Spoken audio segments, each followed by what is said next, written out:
Welcome to our program on Skydeck Radio.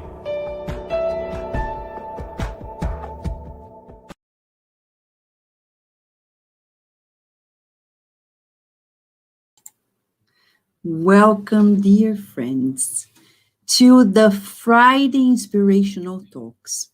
Why do we need these talks, this moment? It's a moment to absorb more instruction and also to receive the loving care of the good spirits, the protecting spirits in our lives.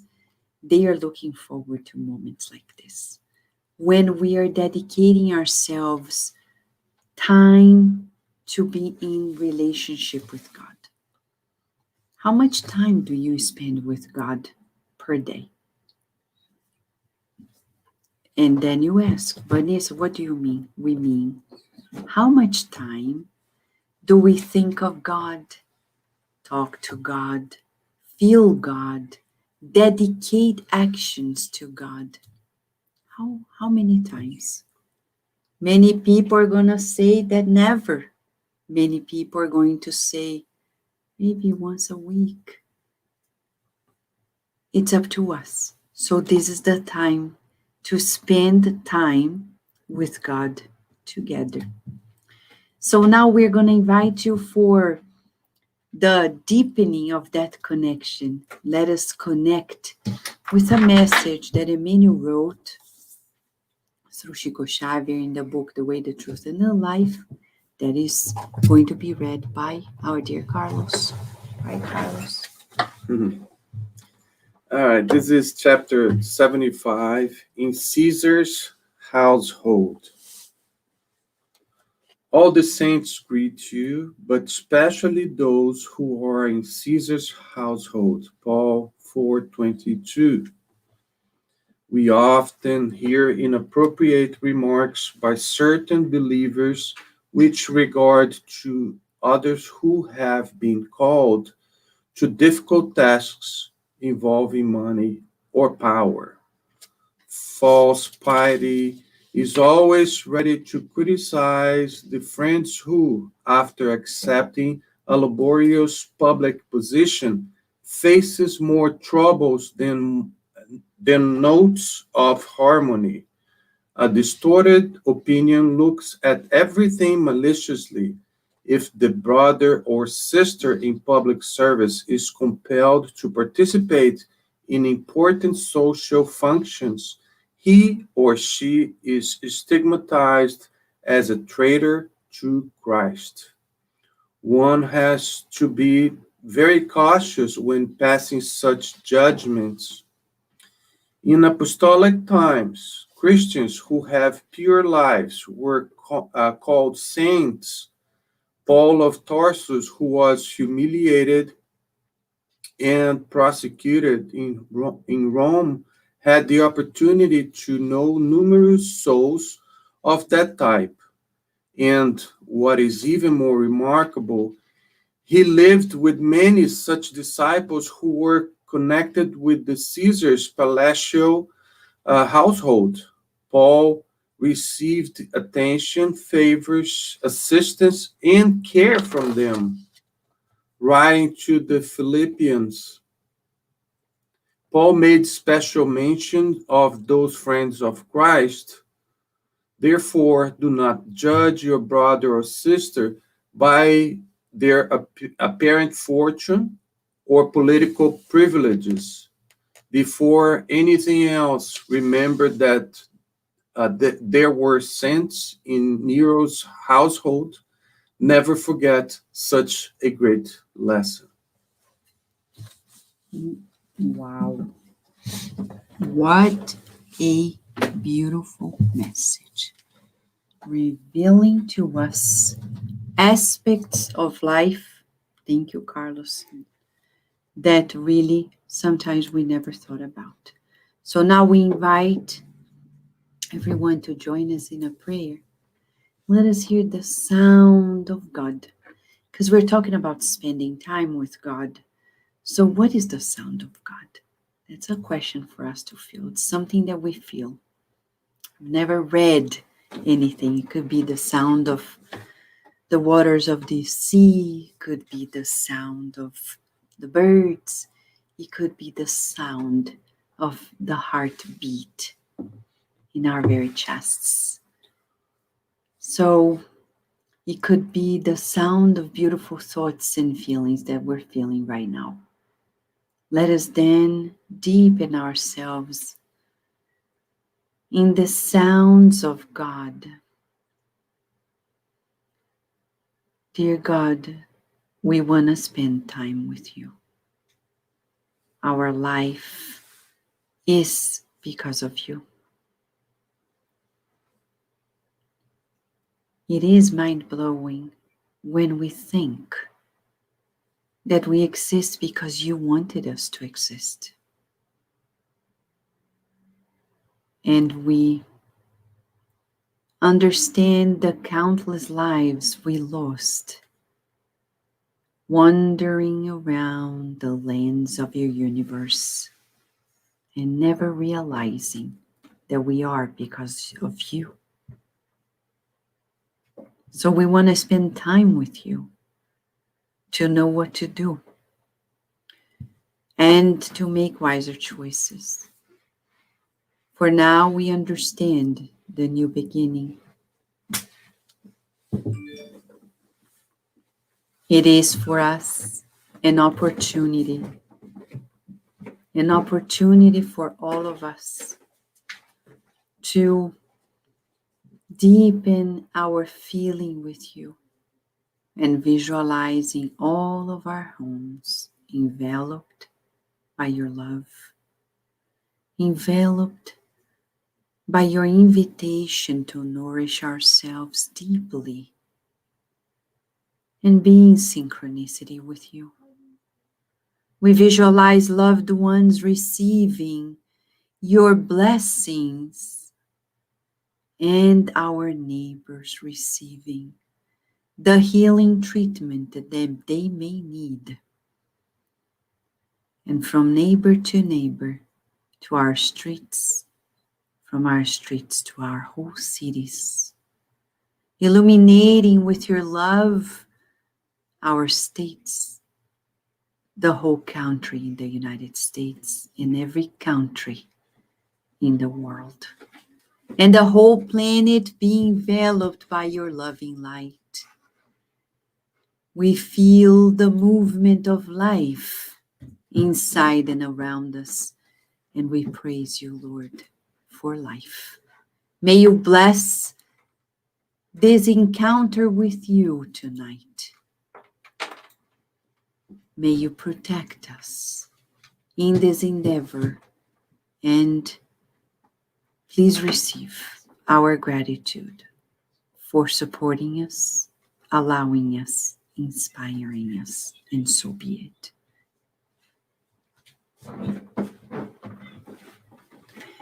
All right, so now Carol is here with us, right, Carol, to begin with the Spirit's Book Moment. Spirit's Book Moment, absolutely. Thank you, Vanessa. More wisdom coming from Allan Kardec and the spirits from on high directly to us. How fortunate are we?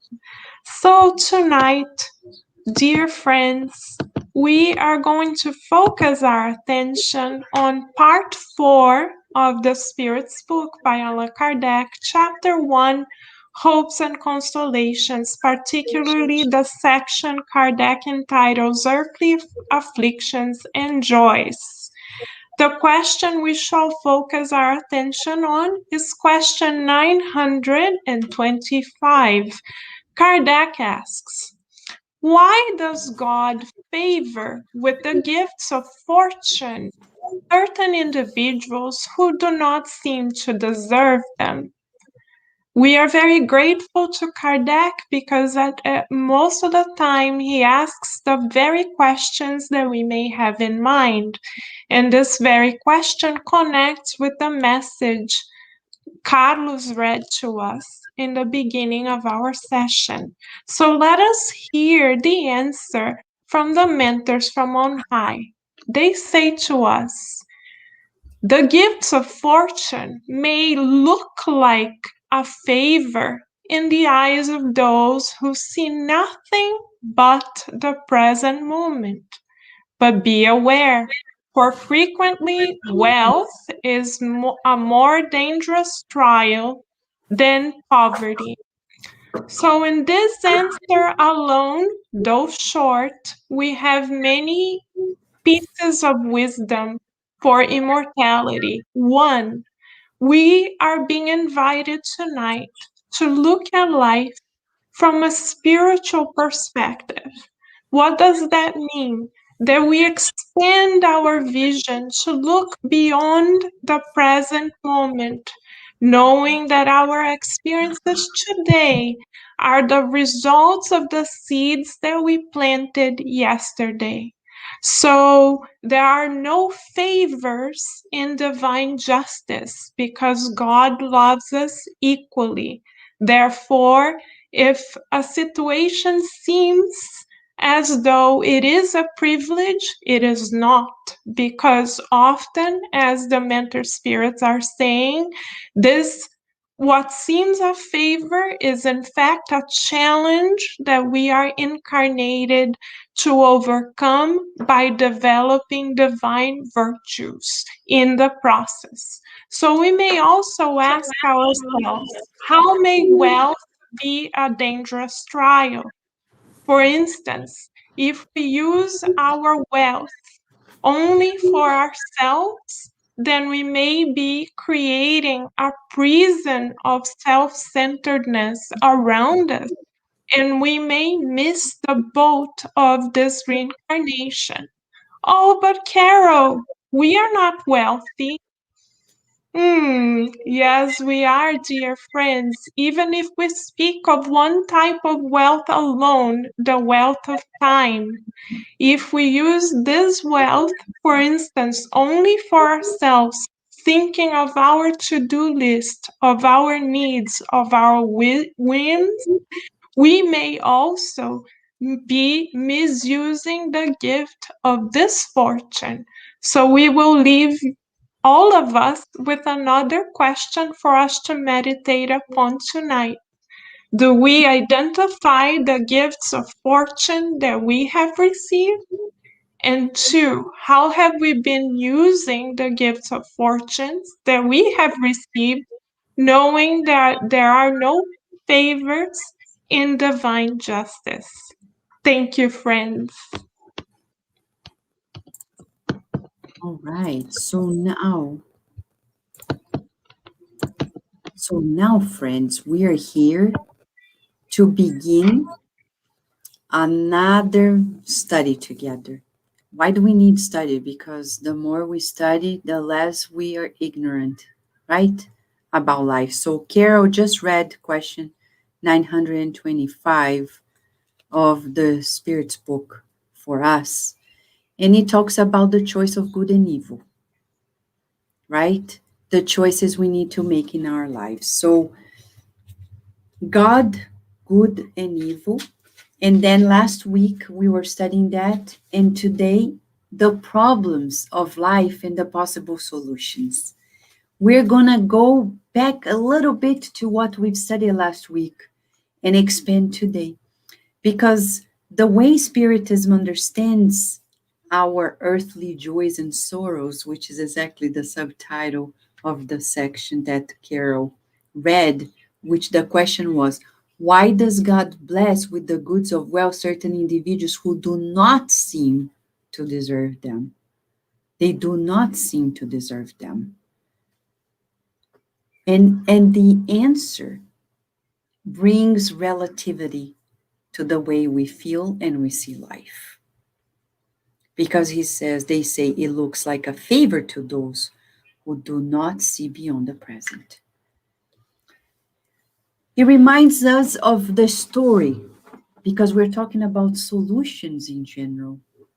And good and evil, the choices of good and evil, reminds us of a true account of Emmanuel telling Chico Xavier of a woman who came to Chico Xavier, and she was wearing like this huge diamond, which is so uncommon in Brazil, diamond ring. And everybody was a little bit like surprised with a woman of such wealth stopping by at that humble place. And people were judging her, of course. And we just read, Carlos read for us Emmanuel's words. Cannot judge. And now comes Carol, bringing Kardec's and the Spirit's understanding. We cannot be so narrow-minded to see that person from the current perspective. Emmanuel comes and explains that in one previous life, that woman that today is wearing that diamond used to be a servant to somebody in some royalty somewhere. She was very devoted. She extenuated her life helping the people who were wealthy. And in this life, she was given a break from that life in constant service. Now, she was granted the payment that she didn't receive in that life. But she was not dormant. She was awakening, looking for the Spirit's truth. So people come to our community, they're looking for the truth, somewhat, in some form, whether it is an answer to a question or to a new direction in their lives, or the healing of the mind, or the bodies, or of a family member. But we don't know the previous lives. The relativity of life asks us to deepen that understanding. That's why today our main book by Kardec is What is Spiritism? And that book I have here, and I'm showing to you because some people say, where can I find a book? There's no bookstore near me. Well, now with Amazon, you can find a book. Here it is. It's right here with us, and I'll show it again. Right there. You can buy the Kindle form and open it and read it. And we are going to study a particular chapter and a few questions that were asked by Kardec and answered by the good spirits. And Carol and Luciana are going to help us immerse ourselves into this beautiful study. Right, Luciana? Right, friends. And as we are talking about where to find now, with the click of our hands or the button, we can find those books to really help us to nourish in our soul, to acquire more teachings about Jesus, about how we need to be living our lives. And this book, many people ask us, but what is Spiritism, right? So now we have this book in hand, as Vanessa showed to us. We can find the PDF online and we can read and we can learn much more.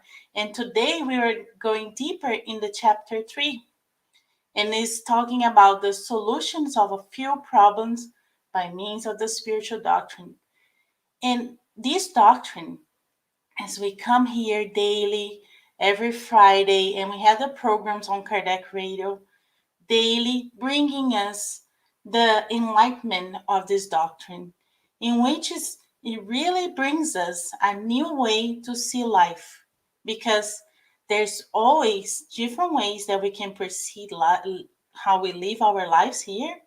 But Spiritism, as a consoler doctrine, really brings us closer to Jesus and helping us to understand the difference in the trials and everything that comes in our life. So it's very important for us to dedicate time during the week for us to study those books so we can be strong and have the instruction, like, when we are trying to build something, we need to look the instructions, right, the guidance, so we can do right.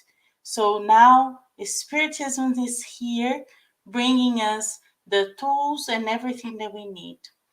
So this chapter is very important to us because it deals about our problems, right? There's a lot of problems. and human beings doing their lives on earth. So there's many experience that we have, right? And we're just going to study a couple questions of today. So the first question that we're going to study today, it's regarding to why don't people remember their previous lives? And we always ask this question, right? Oh, I want to remember, I want to know about my life, but why we don't remember, right? Would such a remembrance be necessary for their future progress? Because as we question and if we knew something in the past, maybe that will help us, right? But even in this book, they said for us to read about the forgetfulness of the past. And I'm just going to bring a little bit to us. We don't remember majority of the things of the past because this is the first incarnation, as the good mentors tell us, is the first incarnation that we are actually knowing about spiritism, that we are actually awakening, and we are trying to do something different and better. So everything that we lived before is not as good as today. So if we still have a lot of things to work in our reincarnation, in what we need to do to progress, to become pure spirit, just like Christ told us we'll do, we don't need to remember the past, because we know by today, by the teachings that all the spiritual books bring to us, that we still have a lot of to progress. So this is a blessing. When we don't remember about the past, it is a blessing that we are receiving in this reincarnation, a chance, an opportunity for us to do better. So as we are called daily, look what you're doing today.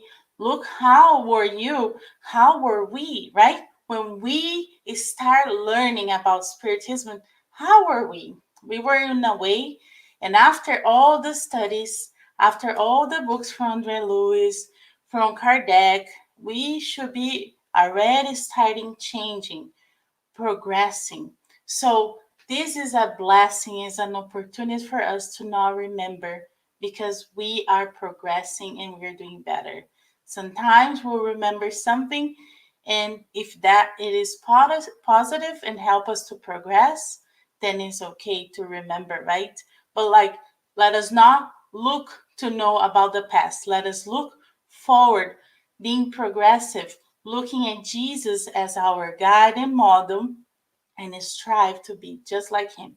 So this is one of the questions. The other question that it was asked, what is the origin of the sentiments called the conscious? We are always talking about, through spiritism, to use our reasoning, to think, right? To use the ration, right? The difference between animals and human beings, because we can think, we have conscience. So what is the origin of the sentiment called conscience? And it is the institute remembrance of the progress accomplished in previous lives.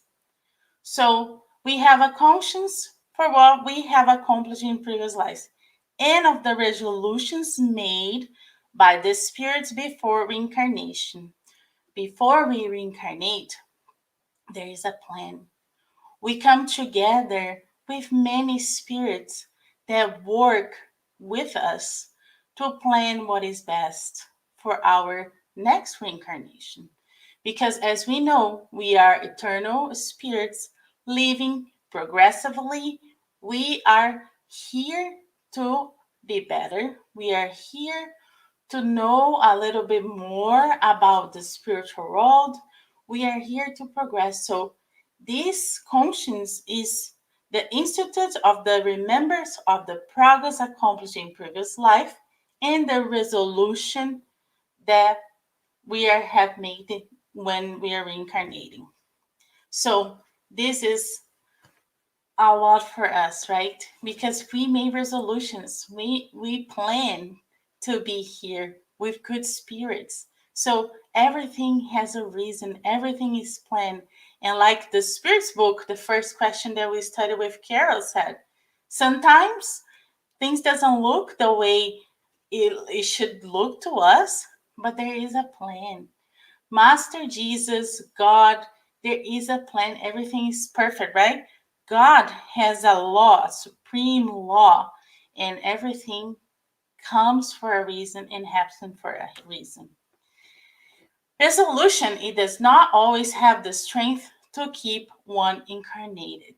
So we have this resolution is planned up there, but that won't keep us right in this reincarnation.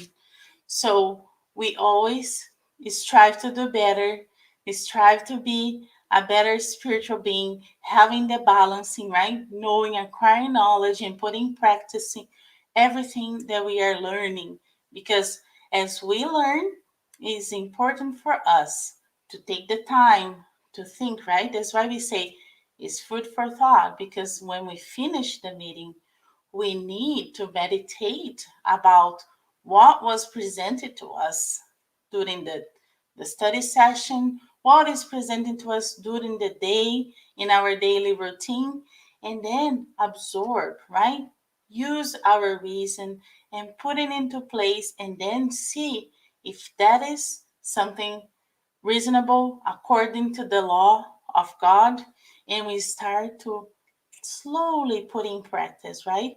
There is a long pathway for us to reach to the end, but if we do this exercise daily and slowly, we will get to a point in which we will be doing good. We will be a different being just by doing and taking little steps daily. And the other question that we will study today is 128. Do human beings have free will, or they subject to fatalism? A lot of people come and ask us about this, right? Do we really have this free will? Oh, or are we here just because of karma? Everything comes for a reason. We don't have anything to put in that. But as we study, we get to know, right? And here's the answer from this great book that we should read. If their conduct were subject to fatalism, they would have no responsibility for the evil or merit for the good they do. So we have the free will, right? Because we have merits. We have merits and we have consequence when we do something that is not very right, right? Our conscience are already accused to us when we do something that is evil. Our conscience is already telling us that something needs to be changed. And we are also, when we are praying, there is a merit, right? If we have the merit, we will receive what is deserved at this moment in time. Hence, any punishment will be unjust and any recompense senselessness. So there is an order and there is free will. And we continue. Humans' free will is a consequence of God's just, the attribute that gives them their dignity and lifts them above of all other creatures. So is God just? So that we don't need to say anything, right? God is just, God is good. God has this divine law that really help us to progress. So human free wills is a consequence of God's just, the attribute that gives their dignity to lift them above all other creatures. So we can be rise up because we have this connection. We know and we already have the one-on-one with God. This is so very true that the esteem they have for one another is due to their free will. Those who lose accidentally because of sickness, insanity, chemical dependencies, or mental impairment are pity or fed with content. Sorry. So we need to have this connection with God, right? When we have this divine in us and we have this flow of love in us. We know that it's just, and we know that we are progressing. So sometimes, like he's mentioning here, due to illness, right? Due to chemical dependence, there's a reason what is happening, all of this, and we get lost. So we need to adjust, address, and moving on. Materialism, which makes all the moral and intellectual faculties depend on the physical body, reduces humans to the status of being machines without free will, and consequently with no responsibility for the evil or merit for the good they do. So here it is. We live in a society very materialistic. So from this explanation, just this part of this answer, we see that when we are very materialistic, when we choose the material part, when we choose only this part, we are transforming our free will as a machines. We're becoming machines because then we see, we want, and all this law of just, all this law of love, the law of love is broken, and then we cannot exercise our free will. So God comes and tell us different ways how we can progress, how we can acquire, and how we can clean this heart, clean our soul so we can progress. So we do have the free will because God is so great that He let us choose. And as we progress more, as we know more about His law of love, we can make better choices. Because for now, we're almost like children, right? We're still learning how to progress, and we still need a lot of help. That's why we had the mentors, we have guidance always around us and guiding us, and we have good friends, right, that help us to go to the right pathway. So this is Jesus for us, right? We have Jesus, there's a good mentor and master coming and help us so we can start to really use the good of this free will that God provided to us. And we have another question, 129. Did God create evil? Many people come to us and ask that. Oh, did God create evil then? God did not create evil, but established laws, right? The law of love. And these laws are always good because God is supremely good. God is supremely good. So how can He create evil? There's no way that God could create evil because He's supreme good. So those who obey them faithfully would be perfectly happy. So when we feel unhappy, when we feel that things are not going flow, like when things are not flowing, it's because we are not aligned with this law of God. We need to make this connection so things can actually flow because God is our creator and He wants us to be happy, right? All the time we come here and we listen to this, God wants you to be happy. There's a lot of ways, right? Tools. He sent His Son, Master Jesus, here to teach it and help us to be happy. So we need to learn how to flow and follow this law. So those who obey them faithfully will be perfectly happy. But since spirits have free will, they do not always obey them.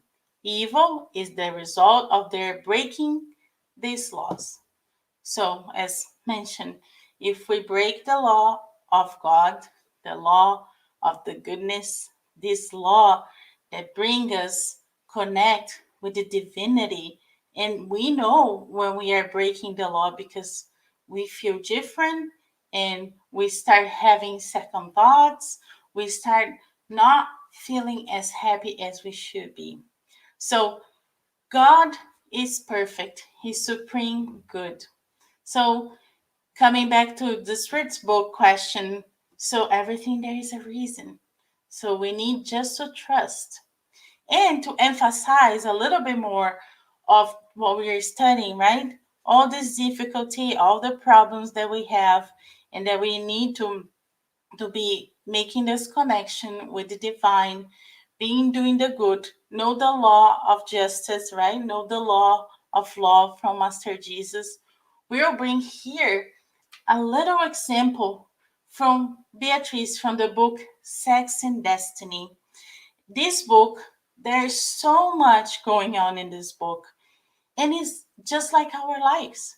If you have a chance to read this book, you see that the story on this book, it happens daily. Maybe not in our family, but we can see that it's happening in somebody else's family.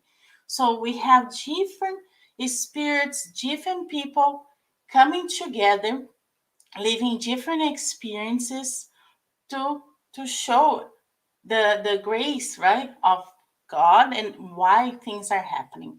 So Beatrice, she was one of the spirits part of this book, and she was very ill at the beginning of of everything. So she was ill. She had a husband, and her husband was very loving and caring to her, seeing her as a mother. He really cared for her. He was taking care of her. But as she was sick at home, he had an affair because he knew she was dying. She had cancer. She was very limited. But instead of being faithful, serving, working there, right, helping her, he was actually in front of her, being this loving husband and helping her. But in the back, he had an affair with the lady that was helping, taking care of her as well. So we can see this drama in daily lives. If we know people nowadays, sometimes we are afraid to know about the story of other people. But if we do our charity to listen to others, we will see that this is very common in daily lives. So Beatrice was ill. She was there in need of care, but her husband was not very faithful. But in front of her, he was bringing hope to her. She smiled. She was like feeling the good energy, but still, he wasn't very faithful. And when Beatrice disincarnated, she was very faithful. She was praying, she had a life of a good wife. She was always praying, she was always doing something good. But then when she disincarnated, she came back and she was able to see everything that was going on. And this is the main question for us as we're going through pandemic, as we're going through change of state very fast, right? We have people disincarnating and going to the spiritual realm. How will be our position if this happened today with us? Because Beatrice, she disincarnated, and when she got to know what was going on in her house, she had to go under treatment. She had to go and have a little bit of memory so she can ease all the disturbance that she was having. Because in the past, there was, I'm not going to tell the whole story because this will make you want to go and read the book and really understand the whole story. But there's always action and reaction, right? If we're leaving the situation in our life, it must have a reason. But Beatrice, she didn't feel very well after this incarnation because her husband knew that as soon as she disincarnated, he already had a plan to marry somebody else. And then when Beatrice got to know what everything was going on, she felt like she was in shock. But there is a reason why, right? Who is in our family? Who is coming in our family as children, as parents? Everyone comes in this group of family for a reason, and we need to exercise with one another this love, with one another the the paper, right? The part that is up to us in that reincarnation. Because if we are a mother, there is a paper of a mother that we need to fulfill, or a father, a sister, a sibling. There's always something. And it's interesting that through the book, just to go back a little bit of Beatrice, she was always paying attention of the house, taking care of everything until she was good. And this is something that we need to remember to do, right? In our family, what is my part? We need to be fulfilling our part. But even though sometimes in the future, when we disincarnate, we will see a different reality, we need to be the ones fulfilling our part. And then when we go to the other side, we will see what's happening. So Beatrice disincarnated. She got to know everything what was going on. So there is a lot of drama. There's a lot of things, spirits that has a lot of cheating involved. There's a lot of information that is important for us to understand, because as we mentioned before, everything that is brought to us in the books is actually an exercise for us. That every time that this the same will be the same exercise, the same practice that will present it to us, if you already read, if you already know, we'll be able to make better choices, right? And with the grace of God, we have the reincarnations to come, right? That we come and we restore everything that happened in the past. So read the book, trying to find more about Beatrice and her parents, all the spirits, the good spirits that were there while she was sick. And you see that everything, there is a reason, everything, there is this law of action and reaction. And when we come together, we will notice, and sometimes nowadays we can see who is that person in my life, in my family. Why are this person in my family? And let us meditate that how life will be when we disincarnate. Are we going to be able to forgive? Are we going to be able to progress? Are we going to be able to to really help the family that we left?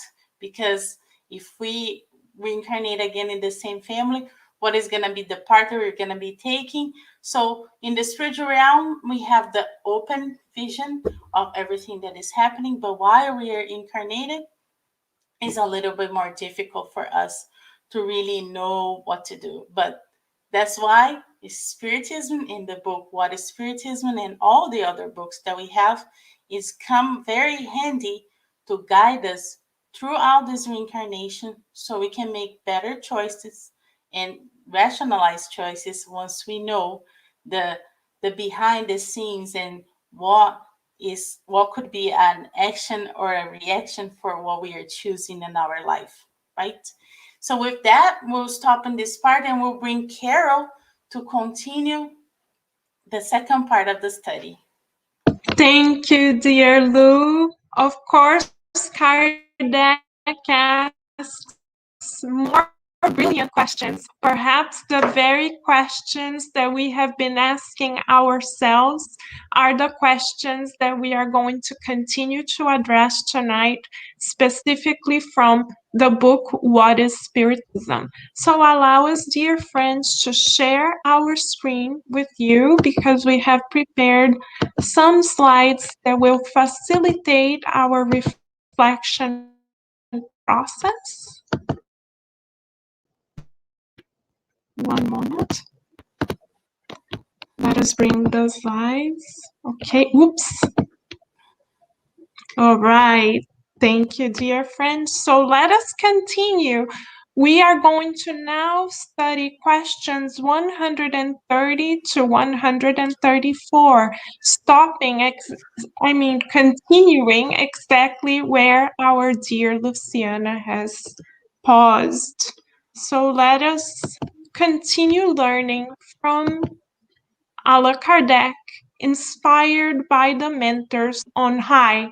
The very first question Kardec asks is ingenious because he helps us with this one question to understand our true immortal nature.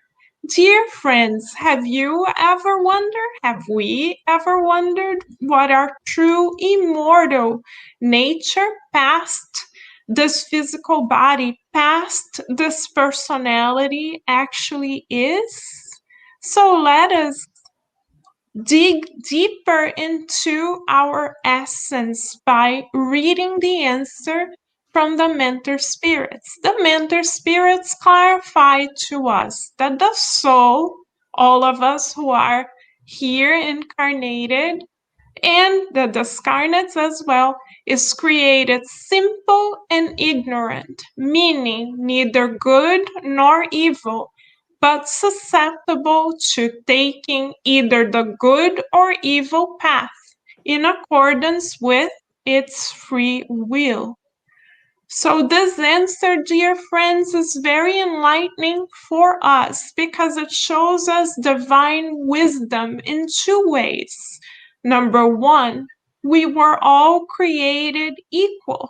So that means that there is no need for us to compare ourselves to others or to feel either inferior or superior to one another, because in essence, God has invested its divine love in us equally. So this is a consoling truth for us to know that we are beloved by God the same way.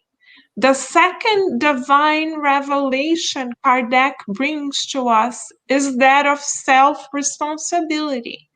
The mentor spirits explain that it's up to us as co-creators to either take the good path or the evil path. What might be then, dear friends, the good path? The good path is the path that aligns itself with the divine laws. And where are the divine laws? They are written in our consciousness, in our spiritual divine DNA. So when is it that suffering may visit us? When is it that we experience affliction? When we as spirits are not able to see the situation under the light of divine love and divine laws. So this is why it is important for us to study, to gain an immortal wisdom, to strengthen the virtues of our souls, so that we may find and seek the good in every action that we take through our free will.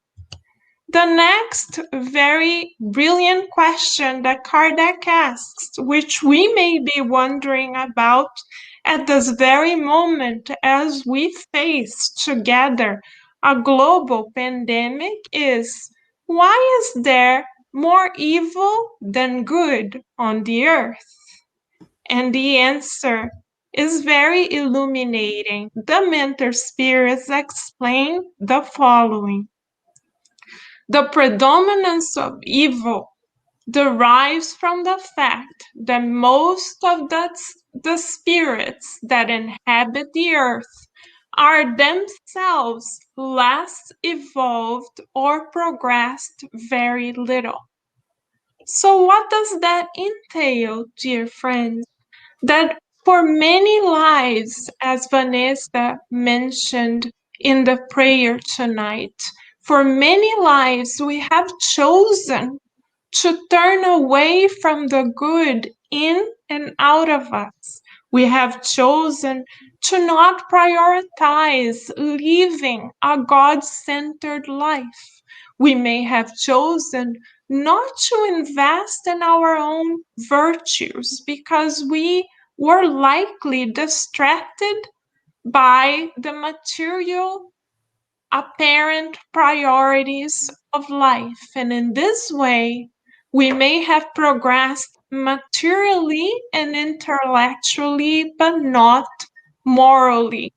Because we have not yet progressed morally as much as intellectually and materially, we make choices that may not lead us to feeling inner peace.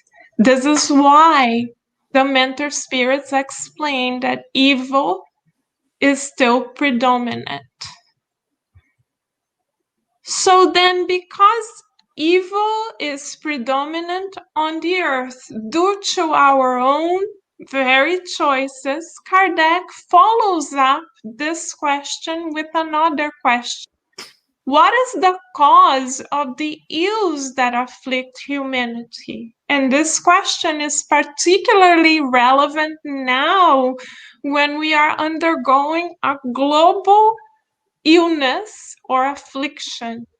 And the answer from the mentor spirits is as follows. They explain to us that it is the result, our afflictions are the result of our moral imperfections. And because we collectively have moral imperfections, as we influence one another, we may cause ourselves to feel mutually unhappy. So we see that it is our own shortcomings that lead us to suffering, dear friends. So much so that we can face the same apparent affliction differently depending on our moral strength and our moral choices. For example, if we incarnate with a physical limitation, we have a choice. We can take the position of victimization. We can feel that we are forsaken. We can feel inferior. We can blame God, and we can become pessimistic, feeling that we are not the same as everyone else. Or we can see that challenge as a step in our evolution, as a tool for our immortal education, allowing for us to develop virtues of patience, compassion, understanding that perhaps would take us longer to develop otherwise. So what could be named an affliction then becomes a blessing. So it is therefore our state of moral imperfection, lack of willingness to see the good in our lives that lead us to suffering. Because suffering, dear friends, is a choice that we as co-creators can make. So when a difficulty comes into our lives, it is up to us to seek the good in it and ask ourselves, what is the lesson? What is the immortal wisdom that we may derive from this? How is God wanting us to strengthen ourselves? Or we can look at the difficulty as a punishment. The punishment, however, does not come from God.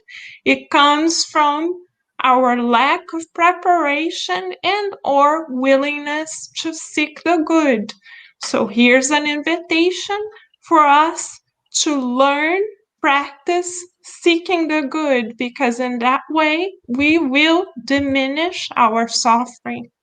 And the last question we will discuss tonight is why do bad individuals frequently prosper? We meant to say why here.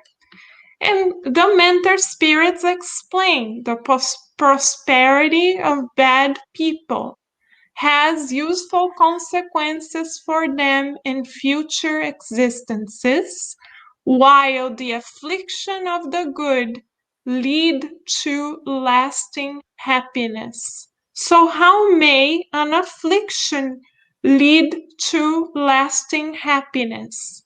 This shall only occur, dear friends, if we look at our lives from a multi-dimensional, multi-millennial perspective, because only then we can see the affliction as an instrument for our moral strengthening and moral growth.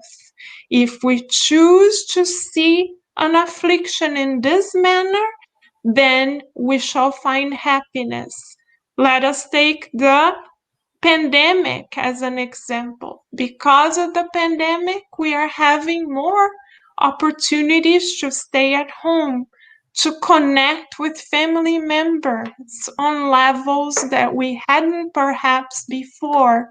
So if we see the strengthening of our immortal relationships as a good coming from the pandemic, we shall begin to feel peace because we find the divine within the present.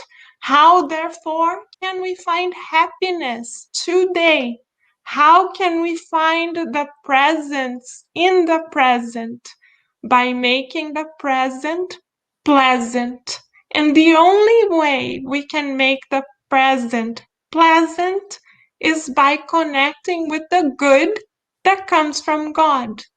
And how can the prosperity, therefore, of bad people have useful consequences for them?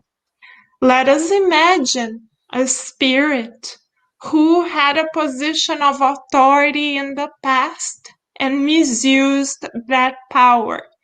God may allow that same spirit to come back in prosper circumstances. Why? Because that spirit needs to redeem itself before the collective. So, for example, wealth and comfort may be tools through which that spirit will distribute the wealth that they stole or used improperly previously. So, prosperity is, in the eyes of God, a tool for our own redemption. And we can all prosper in divine wealth because God is constantly investing upon us, dear friends. And why are some people born into destitutions and others into opulence? Because this may be destitution may be an expiation or an opportunity to gain moral strength. And the spirits say that expiations or trials, difficulties come as an effect to a previous cause. So who can we blame, dear friends, for our own difficulties? Who can we point a finger towards? The answer that Spiritism provides is towards ourselves, because it is not God who planned that challenge for us, but rather it is often, the spirits explain, we who ask for a particular expiation or trial or difficulty in order to undergo similar circumstances of suffering that we have caused so that we feel peace of mind. So suffering or an expiation or a trial is often the remedy that we ourselves have asked to take this reincarnation. And Master Jesus, being the most perfect doctor of all souls, prescribed the very remedy that we have asked for. And it is when we embrace and understand the loving educational method of God that we no longer find suffering, dear friends, in difficult situations. And to illustrate how loving divine providence is, we will bring the case of Anjanor from Memoirs of a Suicide to our attention. The book Memoirs of Suicide gives us access to Mother Mary's colony, whereby she embraces spirits who have taken their physical lives away as if they were her own beloved children. And the spirits who are immersed in the most dense of vibrations stay in the watchtower. And Anjanor, dear friends, is one such spirit. You see, and we see in this beautiful illustration that he still has the wound of his suicidal attempt connected to him in his spiritual body. And we see by his demeanor that he is downcast. And as he is being treated and kindly watched by the mentors, he undergoes moral therapy and he's invited to revisit his own life. Rather than seeking the good in his own life, Anjanor chooses to spend this precious time complaining and victimizing himself, only seeing what he lacks and pointing fingers to everyone else around him except for taking responsibility. So his emotional spiritual profile entailed complaint, victimization, and lack of responsibility. He basically, therefore, acted like an immature child. And so when we ourselves present the symptoms, we may be committing moral suicide because we may be missing out on the opportunity to grow spiritually and become more morally responsive for our own actions.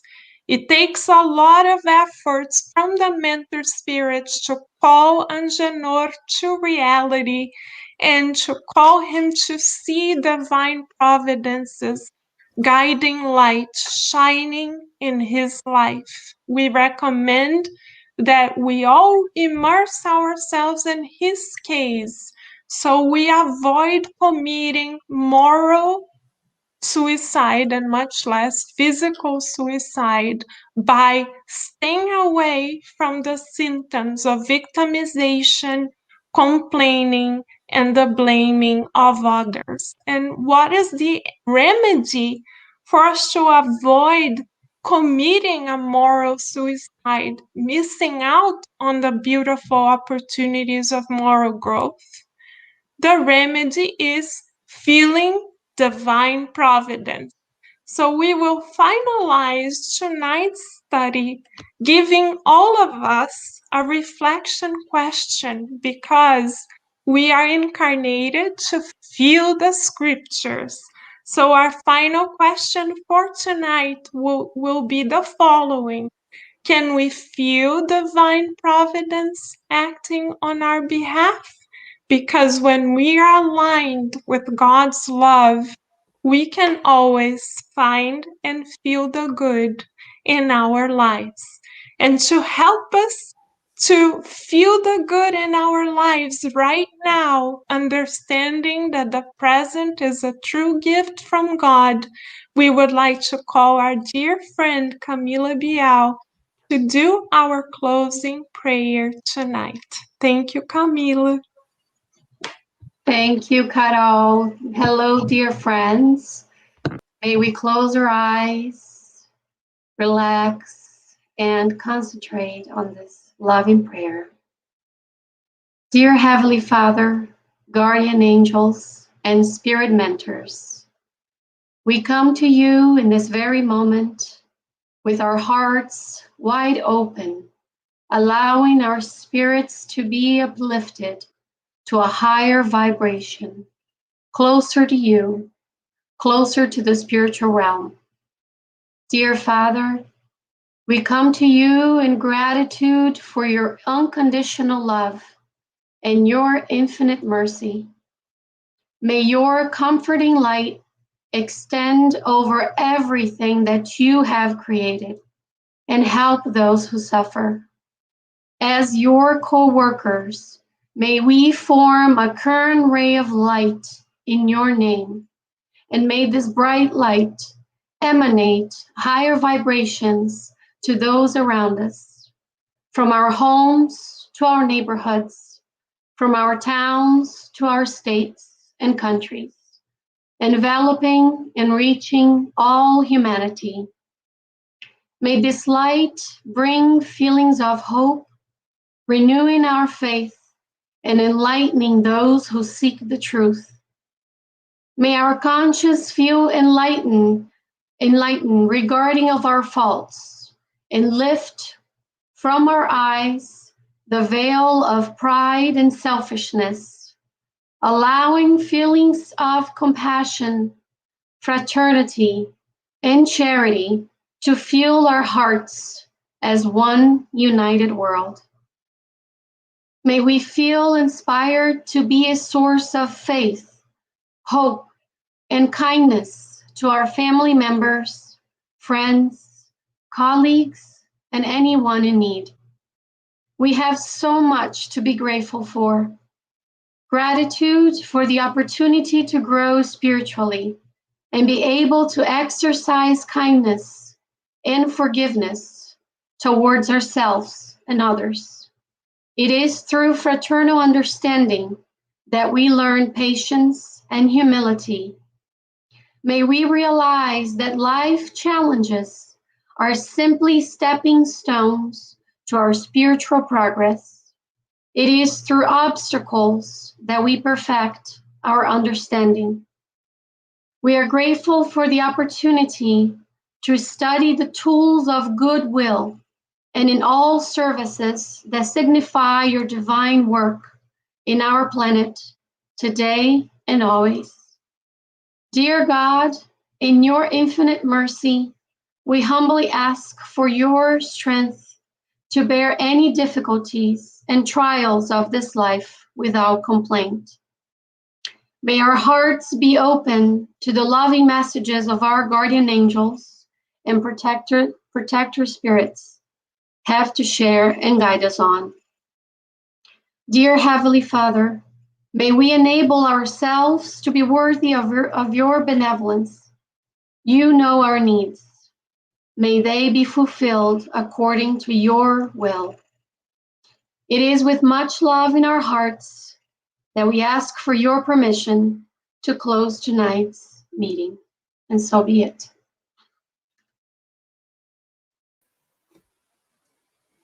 Thank you, dear Camila. We appreciate our connection with divine light and love through your words. Thank you. Now we would like to ask our dear Daisy to share with us what the lesson for the children was at our other channel, the Spirit Society of Virginia Facebook page. So Daisy, how was the lesson tonight?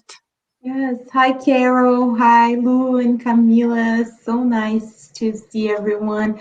The beautiful lesson tonight. We are closing Jesus' parables, and tonight we talk about the parable of the withered tree. So we taught the children, we share with them through Master Jesus that we are God's tree, so we are God's creation. In our actions, our words, our thoughts, they create fruits. And so we want to create good fruits for our trees. So that's why we need to practice doing good things for others. So we practice together with the children. We ask them to trace their hands on a piece of paper, and then in each of their fingers for them to write or draw a prayer for a loved one, for someone that needs prayer, for the planet, so that we can practice being God's helper by sharing and helping others. That was a beautiful, beautiful lesson with Master Jesus. How beautiful, days, reinforcing the lesson we also received today to align our choices and attitudes with God's goodness always. We cannot go wrong with that. So, dear friends, we are very grateful for the opportunity of nourishing our souls together one more time here on Skydeck Radio and the Spiritual Society of Virginia and of DC. Thank you for being a part of this beautiful current of light and divine love. And should you have any questions, please write to us at kardeckradio@gmail.com. In the meantime, stay tuned right here because there is always more for us to nourish our souls. And for now, we wish you a very beautiful and blessed evening, and we will all see you next time, God willing. Bye, friends.